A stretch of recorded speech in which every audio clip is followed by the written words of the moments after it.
कुछ ऐसे अनसुनी कहानियाँ हनुमान जी के जो शायद सबको चौंक कर देंगे और बहुत लोगों को ये चीज़ के बारे में पता ही नहीं। जैसे कि बहुत लोग मानते हैं कि हनुमान जी शिव जी के अवतार हैं, लेकिन अगर मैं कहूँ कि एक टाइम में शिव जी और हनुमान जी के बीच में महायुद्ध हुआ था, तो क्या आप लोग मानेंगे?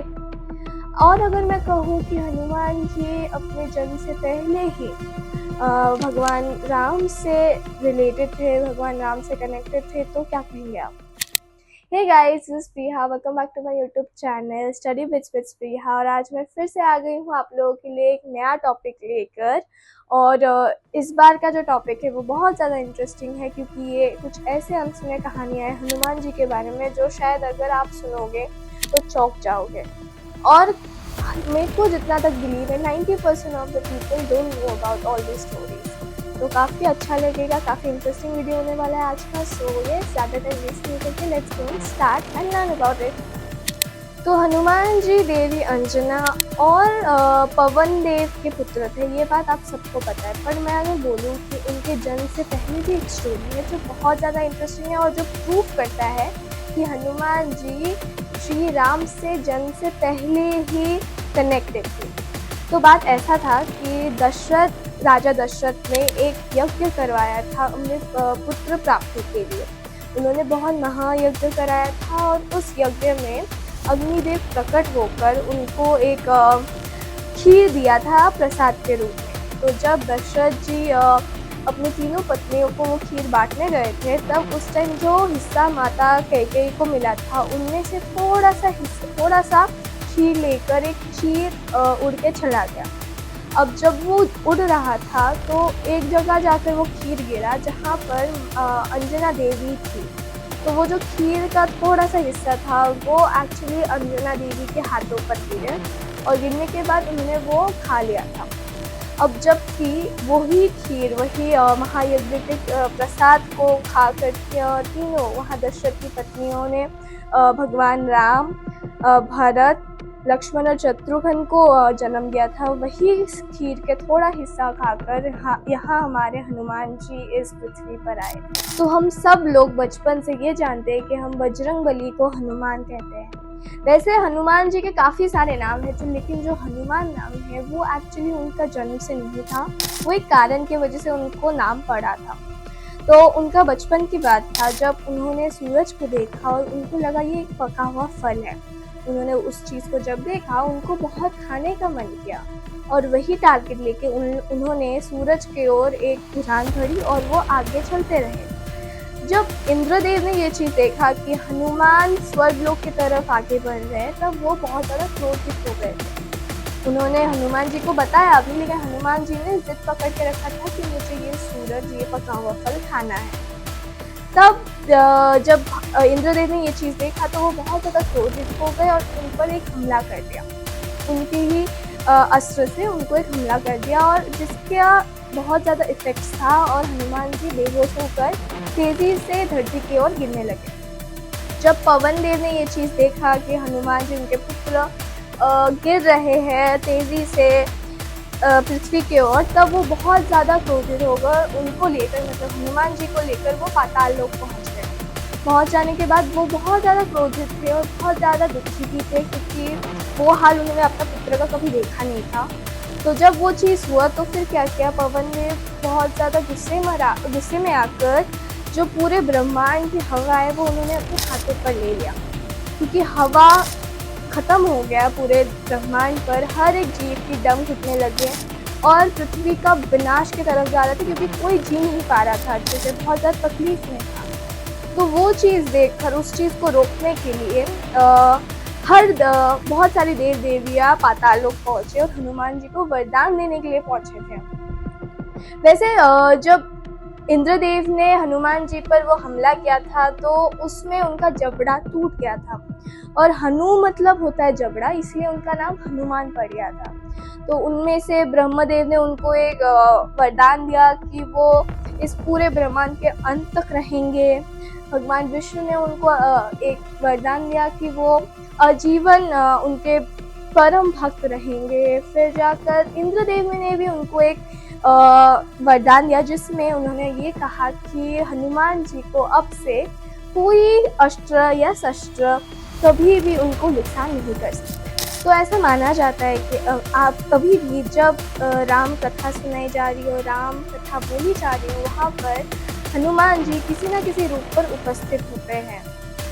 और हम पूरे इंडिया में हम हनुमान जी के एक ऐसे रूप को पूजा करते हैं जिसमें उनका पूरा शरीर सिंदूर से ढका हुआ है। अब हनुमान चालीसा के अनुसार उनका रूप स्वर्ण का है, मतलब सोने का है, तो फिर क्यों हम उनका एक सिंदूर से ढका हुआ आकार को हम पूजा करते हैं? वो दरअसल इसलिए क्योंकि वनवास के ख़त्म होने के बाद जब राम जी, सीता मैया और लक्ष्मण जी अपने दरबार लौट कर आए थे, उनमें से एक दिन हनुमान जी ने देखा कि सीता मैया सिंदूर लगा रहे हैं। तब उन्होंने जब पूछा इसका कारण, तो सीता मैया ने उनको जवाब दिया कि वो ये सिंदूर राम जी के लंबे उम्र और अपने स्वस्थ रहने के लिए ये लगाते हैं। तब जब ये चीज़ हनुमान जी को पता चला कि एक चुटकी सिंदूर लगाने से वो उनका लंबी उम्र हो जाएगा, वो स्वस्थ रहेंगे, तो वो चिंतित हो गए। वो सोच में पड़ गए कि वो क्या कर सकते हैं इसके लिए। तो वो चुपचाप उधर से आ गए और आने के बाद वो वापस से राम के दरबार पर लौट गए और उस समय वो पूरा शरीर में उन्होंने सिंदूर लगाया हुआ था।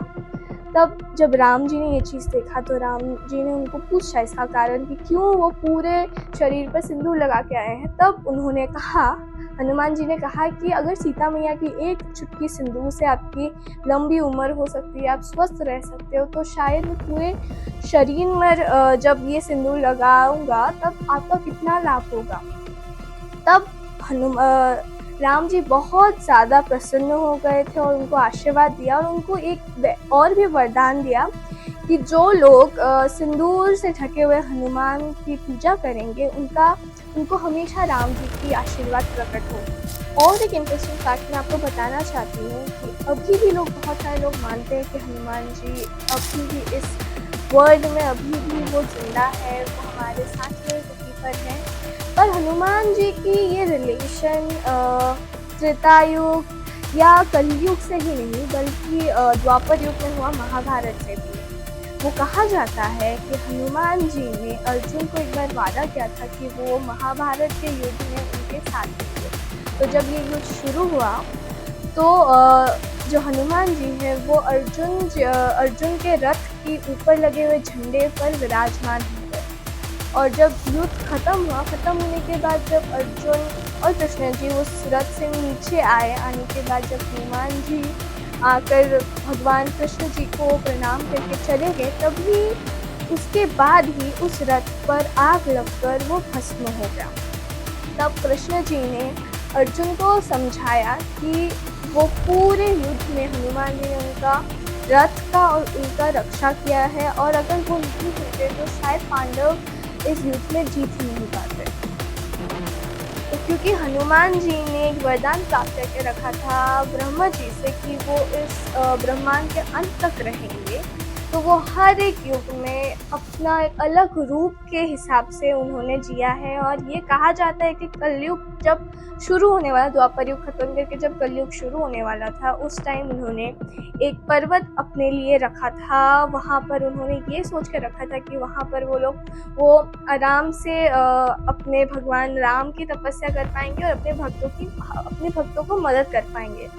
तो जो पर्वत उन्होंने रखा था, बहुत सारे पुराणों के हिसाब से उस पर्वत का नाम है गंधमादन पर्वत, जो कैलाश पर्वत के उत्तर दिशा में स्थित है। और अभी भी ये सब लोग मानते हैं कि हनुमान जी वहाँ पर तपस्या कर रहे हैं और अपने भक्तों की मदद करने के लिए वहाँ पर वो स्थित है, वहाँ पर वो विराजमान होकर रहे हैं। तो ये थे कुछ ऐसे अनसुनी कहानियाँ हनुमान जी के बारे में जो हमें बहुत ज़्यादा बिलीव करने के लिए प्रमाण देते हैं हनुमान जी की शक्तियों के ऊपर। और ऐसे बहुत सारी और कहानियाँ हैं हनुमान जी के बारे में, क्योंकि हनुमान जी है ही ऐसे मिस्टेरियस। उनके हर एक जगह में जहाँ पर वो गए थे, हर एक जगह में एक हिस्ट्री है, एक मिस्ट्री है। सो यह आज का वीडियो यहाँ तक ही था। Hope so you like the video, और मेरे वीडियो को लाइक करना गाइस, सब्सक्राइब माय चैनल, उधर का बेल आइकॉन भी आप दबाओ और कमेंट करो कैसा लगा। और आपको किसी टॉपिक के बारे में अगर जानने का मन है तो please tell me about those topics, क्योंकि मैं भी बहुत ज़्यादा इंटरेस्टेड होती हूँ जब टॉपिक्स आप लोगों की साइड से आते हैं और मैं बताती हूँ उसके बारे में। सो या गाइस, शेयर करो इस वीडियो को एंड फैलाओ इस पूरे इंफॉर्मेशन को हनुमान जी के बारे में। So yes guys, bye, love you.